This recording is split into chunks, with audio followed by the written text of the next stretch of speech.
All right, let's talk about something we've all wondered about. When an accident happens, when something goes wrong, who's actually to blame? Today, we're diving deep into the fascinating world of the law of negligence. So let's kick things off with the question that pops up pretty much any time something goes wrong, a question we've all probably asked ourselves at some point. Seems simple, right? But in the eyes of the law, it's a whole lot more complicated. It's not just about pointing a finger, it's about proving a very specific kind of legal fault. Yeah, it feels so obvious, doesn't it? The shop messed up, they should pay up. But hold on, what if they put up a wet floor sign? What if you were, sprinting through the aisles while texting? The law needs a clear, consistent way to sort this out. A system to get from I fell to you are legally responsible. So how do the courts do it? Well, they have this framework. Think of it like a legal obstacle course.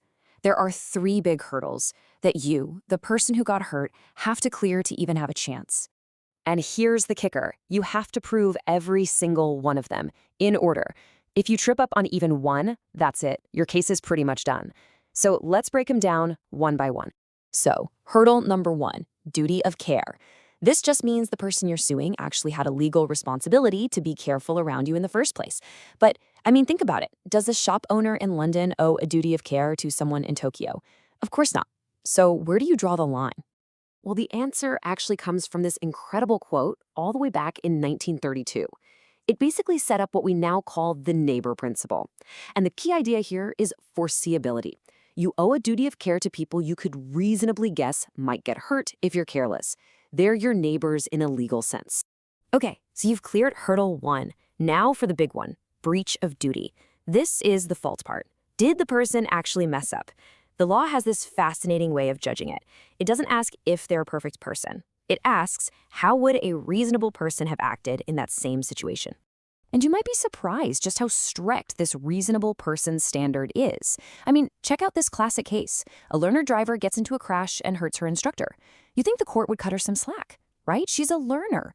But nope. The court said, sorry, the standard for anyone behind the wheel is that of a reasonably competent, qualified driver. Her inexperience just wasn't an excuse. It's a tough, objective test for everyone. All right, on to the final hurdle, damage. Look, it's not enough to say they were careless. You have to prove that their carelessness is what actually caused your injury. And the way they do this is with a really simple but super powerful question, the but-for test. Would the injury have happened but for what the defendant did? And this next case explains it perfectly. So a guy shows up at the hospital, he's really sick. The doctor totally negligently just sends him home without even checking him out. The man dies later from arsenic poisoning. So the doctor was definitely careless, right? He breached his duty. But here's the twist. The evidence showed that even if the doctor had treated him perfectly, the poison was so advanced, the man would have died anyway. So, but for the doctor's mistake, the man still would have died. The doctor's negligence wasn't the legal cause. The claim failed. Okay, so let's say you did it. You cleared all 3 hurdles. You proved there was a duty, it was breached, and that breach caused the damage. So, you win. Case closed, time to celebrate, right?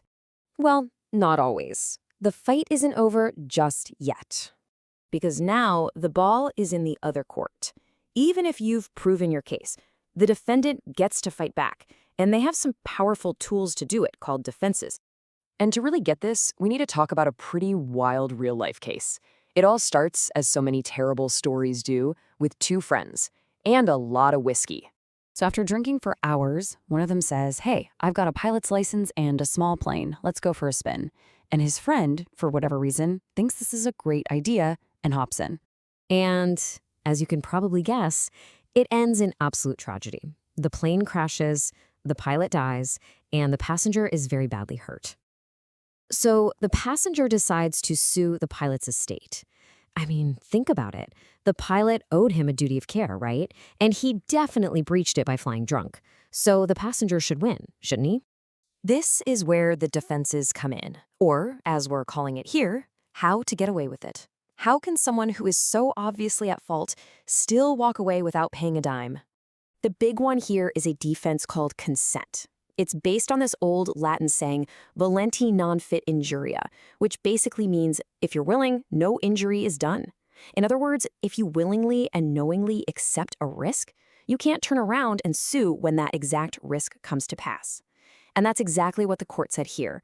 Mr. Morse knew full well how drunk the pilot was. He accepted that massive risk, so his claim failed. Now, it's really important to get this, that defense, voluntary, it's an all-or-nothing deal. It's a complete defense. You win, the claimant gets absolutely nothing. But there's another much more common defense called contributory negligence, and this one is a partial defense. This is where the court basically says, okay, yeah, the defendant was at fault, but you were a bit at fault too. So what happens? The claimant's payout gets reduced to reflect their share of the blame.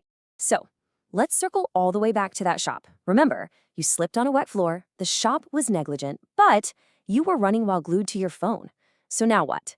Well, a court would probably look at this and say, you're both to blame. They'd use contributory negligence, and your compensation would be cut down. Okay, let's wrap this all up. What are the big takeaways? First, to win a negligence case, it's not easy. You have to clear those 3 big hurdles: duty, breach, and damage. Second, the standard isn't about what you think is reasonable, it's what the law's ordinary reasonable person would do. And finally, and this is huge, even if you prove the other person was negligent, the game isn't over.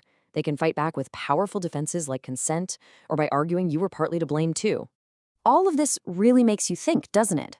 The law of negligence tries to draw this neat line between a random accident and something that's someone's legal fault. But as we've just seen, that line can get really, really blurry. It leaves you with a pretty big question. In this world full of risks and accidents, where does the responsibility of others to protect us end, and where does our own personal responsibility begin?